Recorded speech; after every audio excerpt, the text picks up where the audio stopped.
The Michigan situation with Harbaugh and Connor Stallions, who has since been relieved of his duties there, it's something that everyone's been following. I think action's coming this week. There's way too much smoke around this. No, there's been a lot of reporting, a lot of speculation done, and some of you wanted to know what I think. I think that there's been a lot of legal maneuvering behind the scenes. I think Tony Pate, the new Big Ten commissioner up there, listened to the loud complaints from his member head coaches and member institutions, and they have pushed hard for him to take action where the playoff committee will not and the NCAA is not fast enough to. They want action taken against Harbaugh and Michigan this season up there, and I think some drama's coming this week. That's what I think. Now, there's a lot of speculation out there that maybe the Big Ten presented the idea of an indefinite suspension, whereas maybe Michigan thought they were going to recommend a couple of games, and maybe they would have even been happy to acquiesce with that, or not happy, but acquiesce with it. If the Big Ten suggests indefinite suspension, you are not getting Michigan's approval on that. I don't think you're going to get Michigan's cooperation.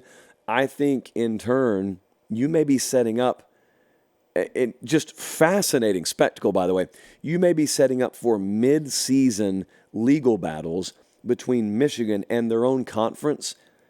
And I can tell you confidently, we'll have to call Dan Luss tomorrow morning because I have no clue how to break that down for you. So we'll probably need to get help on the show.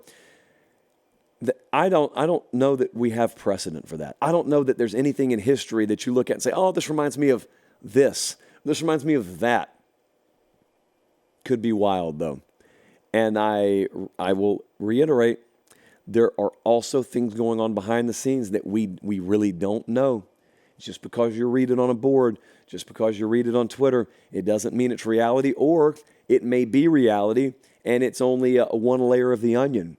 And the way that I gauge this stuff is it's not hard to get people to talk about this with you behind the scenes. I have found. I have got people, and a lot of them in the Big Ten are willing to talk about it. But a lot of times when there's a big story in college football, folks will tell me things and they'll say, yeah, you can say that, just don't mention my name. Most everyone who has shared any kind of information with me on this Michigan thing has said, I can't have that repeated, which is how I know it is really tight, really buttoned up there right now. And if that's what I'm hearing, and me knowing good and well, I'm only hearing a fraction of what's actually going on, that means there is a lot that's probably integral to this that we have no idea about. And that leads to a lot of refreshing on the phone. So keep your eyes peeled, man. Keep your eyes peeled because it could be a very eventful week in the Big Ten. And that leads, by the way, to Michigan at Penn State, where we will be this Saturday. Just coincidentally, right in the eye of the hurricane, as usual.